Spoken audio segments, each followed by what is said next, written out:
Είπαμε όμως να ψάξουμε για να καταλάβουμε τι είναι αυτό το διατροφικό Feng Shui. Έχουμε κοντά μας την κυρία Ειρήνη Σενδόνα, είναι σύμβουλος κλασικού Feng Shui, σωστά τα λέω? Πολύ σωστά, καλησπέρα. Καλησπέρα, καλώς ήρθατε. Για να μας εξηγήσετε τώρα πώς ακριβώς, πού βασίζεται καταρχάς και πώς λειτουργεί στη διατροφή μας. Βεβαίως, καταρχήν θέλω να δώσω συγχαρητήρια για την ανθρωποκεντρική εκπομπή σας, γιατί ωραίες οι κοινωνικοπολιτικές αναλύσεις, αλλά ο άνθρωπος έχει ανάγκη να ακούσει και πληροφορίες που τον ενδιαφέρουν, που τον αφορούν. Και η γνώση είναι δύναμη.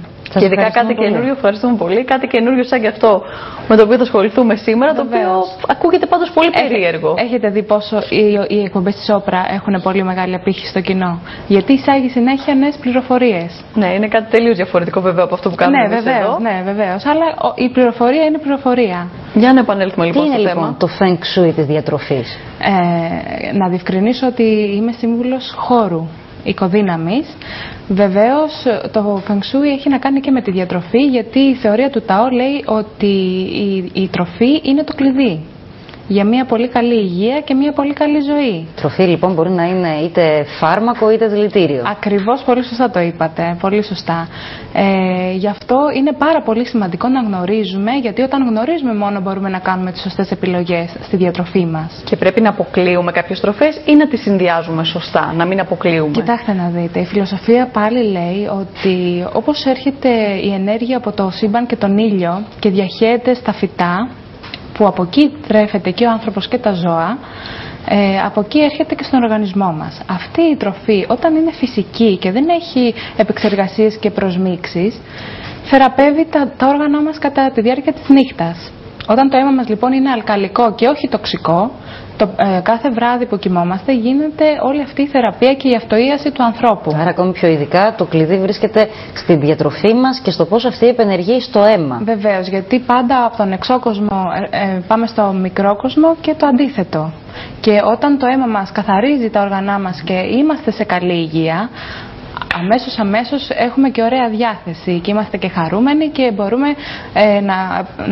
να φτιάξουμε το σκοπό της ζωής μας πολύ ωραία, χωρίς να μας αποσπά η κάθε ασθένεια. Και αυτό σημαίνει ότι πρέπει να έχουμε και συγκεκριμένο ωράριο στη διατροφή μας, ή αυτό δεν παίζει ρόλο? Ναι, βεβαίως, καλό είναι 2 με 3 ώρες πριν τον ύπνο να τρώμε, γιατί είπαμε τα όργανα δουλεύουν πάρα πολύ τη νύχτα για να καθαρίζονται και να θεραπεύονται. Από εκεί και πέρα τώρα μιλήσατε για καθαρές τροφές, χωρίς προσμίξεις και να ξέρουμε την προέλευσή τους. Πόσο εφικτό είναι τώρα αυτό στο σύγχρονο κόσμο που ζούμε? Κοιτάξτε να δείτε, τίποτα δεν είναι εφικτό και όλα είναι εφικτά. Βέβαια οι άνθρωποι είμαστε πλάσματα της συνήθειας. Και της ευκολίας θα λέγαμε. Και της ευκολίας, φούρνος μικροκυμάτων, θα το πούμε σε λίγο αυτό. Όλες οι τροφές μας τώρα περνούν από πολλές επεξεργασίες, από γενετικές μεταλλάξεις και όλα αυτά επιβαρύνουν εμάς. Ας προσπαθήσουμε να τρώμε βιολογικά προϊόντα. Θέλω να επισημάνω και το νερό. Το νερό είναι πολύ άμεση πληροφορία. Είναι το 75% του ανθρώπινου οργανισμού. Και ειδικά στο νερό τι θα πρέπει να προσέχουμε? Στο νερό θα πρέπει να προσέχουμε ή να είναι καλό εμφιαλωμένο νερό ή να είναι φιλτραρισμένο. Υπάρχουν κάποιοι δείκτες δηλαδή σχετικά με τα άλατα που πρέπει να συμβουλευόμαστε για να είμαστε σίγουροι ότι είναι καλό εμφιαλωμένο? Ναι, υπάρχουν διάφοροι δείκτες και να κοιτάμε να έχουν όσο πιο λιγότερα άλατα γίνεται. Αν ακολουθήσουμε τώρα αυτό το διατροφικό Feng Shui, ποιες είναι οι τροφές που πρέπει να καταργήσουμε, ποιες είναι οι τροφές που πρέπει να επιλέξουμε και γενικότερα να μας πείτε κάποιες οδηγίες για το πώς θα το εντάξουμε στην καθημερινότητά μας. Να σας πω ότι το λευκό αλεύρι είναι πιο τοξικό και από την λευκή ζάχαρη. Αυτά είναι τα πιο σημαντικά. Ναι, είναι πολύ συχνό συστατικό σε πάρα πολλές τροφές όμως. Μακαρόνια, ψωμιά, τροφές που αγοράζουμε. Δηλαδή, καλό είναι να επιλέγουμε λίγο πιο βιολογικά αλεύρια. Μπορούμε να φτιάχνουμε και μόνοι μας το ψωμί μας. Βέβαια, ποιος προλαβαίνει, θα μου πείτε τώρα. Προτιμούμε δηλαδή τα προϊόντα ολικής αλέσεως, ναι, πολύσπορα και ειδικά τα βιολογικά προϊόντα. Που βέβαια και αυτό στην Ελλάδα είναι ένα θέμα, γιατί οι ταμπέλες εδώ στην Ελλάδα δεν γράφουν ακριβώς αυτά που είναι η τροφή όπως είναι στο εξωτερικό. Παρ' όλα αυτά, έχουμε ένα ποσοστό κέρδους και από αυτά. Άρα και πάλι το κλειδί βρίσκεται στο να μάθουμε τα συστατικά που επιτρέπονται ή απαγορεύονται και πώς να διαβάζουμε σωστά τις ταμπέλες και τις ενδείξεις. Και να τρώμε πιο πολύ φαγητά, καρπούς, φρούτα, σαλάτες. Φυσικές τροφές που τις παίρνουμε κατευθείαν από τη γη. Και όσον αφορά τον τρόπο τώρα μαγειρέματος, γιατί και εκεί πρέπει να υπάρχει ένα μυστικό? Στον τρόπο μαγειρέματος, ναι, βεβαίως. Αυτό όμως εξαρτάται από τον κάθε άνθρωπο, την ιδιοσυγκρασία, τη χώρα που είναι, αν είναι βόρεια, αν είναι νότια και την εποχή.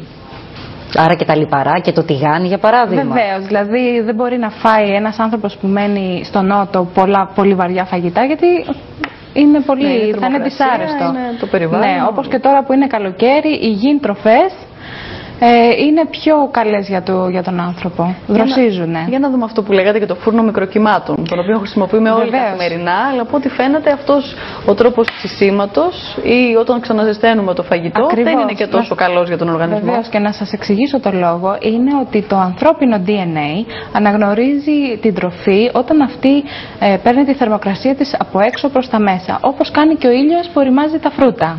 Επειδή λοιπόν ο φούρνος μικροκυμάτων κάνει ακριβώς το αντίθετο, το ανθρώπινο DNA δεν αναγνωρίζει την τροφή και την αποθηκεύει γρήγορα σε λιποκύτταρο, που αυτό το λιποκύτταρο μπορεί να γίνει και κακό κύτταρο. Ακόμη και όταν ζεσταίνουμε λαχανικά, για παράδειγμα, μπορεί να συμβεί αυτό. Βεβαίως, δηλαδή πρέπει λίγο να γυρίσουμε στο σούπ. Ενώ μη λιπαρά φαγητά, γι' αυτό έφερα το συγκεκριμένο παράδειγμα. Τα πάντα. Αναφερθήκατε πριν στις τροφές Yin και Yang. Ποιος είναι ο διαχωρισμός? Να σας πω. Ποιες είναι αυτές οι τροφές? Ο όρος των 5 στοιχείων και Yin και Yang είναι απλά διαφοροποιεί το ρυθμό δύο αντίθετων τάσεων. Και φαίνει την ισορροπία, δηλαδή, αν καταλαβαίνουμε καλά. Έχετε δει όλοι το σήμα του Yin και Yang που είναι ο κύκλος, που είναι ο μισός μαύρος και ο μισός. Ναι. Αυτό είναι η δημιουργία. Τίποτα δεν μπορεί να συνυπάρξει το ένα χωρίς το άλλο. Ποιες είναι λοιπόν οι τροφές Yin? Λοιπόν, το Yin έχει να κάνει με το φεγγάρι, με το σκοτάδι, με το νερό, και το Yang έχει να κάνει με τον ήλιο, την εξάπλωση, το φως, την μέρα, την εγρήγορση. Οι τροφές Yin μπορώ να σας πω 3 πολύ χαρακτηριστικές, όπως είναι το γάλα καρύδας, το γιαούρτι και το μάγκο.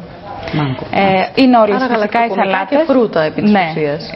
Αυτές οι τροφές λιπαίνουν, δροσίζουν και ηρεμούν το αίμα. Οι Yang τροφές μπορώ να σας πω ότι είναι ο καφές, είναι το τσίλι και είναι και το πέστο.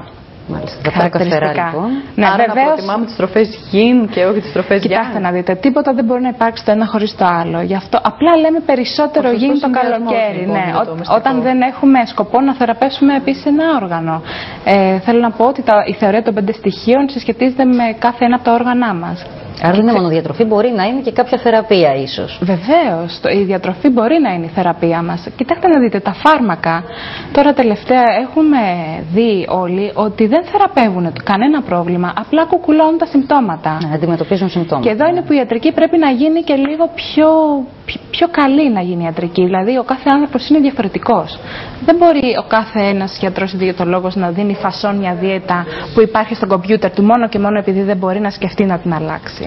Να προτείνετε την ολιστική αντιμετώπιση και ο κάθε άνθρωπος μια μονάδα. Φυσικά όλοι είμαστε διαφορετικοί. Δεν μπορεί να μας αντιμετωπίζουν όλοι σαν να είμαστε ίδιοι. Η μεσογειακή διατροφή έχει πιο πολλά στοιχεία Yin ή πιο πολλά στοιχεία Yang? Τη βρίσκω πιο ισορροπημένη. Έχει και Yin και Yang. Άρα αν δεν καταφέρουμε να πάμε στα βιολογικά και στα καθαρά προϊόντα, τουλάχιστον καλυπτόμαστε με τη μεσογειακή ως κάποιο βαθμό. Να πω και ότι για τη θεωρία των 5 στοιχείων ότι κάθε ένα όργανο συνδέεται με ένα στοιχείο, ξεκινώντας από την καρδιά που συνδέεται με το στοιχείο της φωτιάς και η γεύση της είναι η πικρή. Ας πούμε τα πικρά χόρτα, τα σπαράκια, όλα αυτά τα πικρά κάνουν πολύ καλό στην καρδιά. Η σπλήνα και το στομάχι συνδέεται με το στοιχείο της γης και η γεύση της είναι η γλυκιά. Πολλοί σούπες κάνουν πολύ καλό. Επίσης στο site μου flyingstars.gr θα βρείτε μια πολύ ωραία σούπα από γλυκιά κολοκύθα. Έτσι, όποιος θέλει και συνταγές. Όποιος θέλει συνταγές μπορεί να μπει να το δει. Οι πνεύμοντες συσχετίζονται με το στοιχείο του μετάλλου και η γεύση είναι η πικάντικη. Τα νεφρά και το αίμα, γιατί το ένα εξαρτάται από το άλλο, συσχετίζονται με το στοιχείο του νερού και η γεύση τους είναι η αλμυρή, όπως είναι η θάλασσα. Και τέλος το σηκώτη συσχετίζεται με το στοιχείο του ξύλου και η γεύση του είναι το ξινό. Το ξινό με το ξύλο λοιπόν συνδέεται. Σας ευχαριστούμε πάρα πολύ. Και εγώ. Να είσαστε καλά και πάντα να έχετε τέτοιες εκπομπές ενημερωτικές. Να είστε καλά. Έτσι, όποιος θέλει περισσότερα μπορεί να ψάχνει και σε άλλες εναλλακτικές μεθόδους και τρόπους διατροφής. Και νομίζω ότι όλοι γνωρίζουμε για το Feng Shui του χώρου, της διακόσμησης και πόσο αλλάζει τη διάθεσή μας και τι πιο όμορφο από τα λουλούδια, τα οποία όπως είπαμε ομορφαίνουν το χώρο μας, το σπίτι μας και μπορούμε κατά περίσταση να διαλέξουμε πάρα πολλά. Πλέον και στη χώρα μας έχουμε ποικιλία. Ακριβώς, φαίνεται ότι τα τελευταία χρόνια αλλάζει η αντιμετώπιση που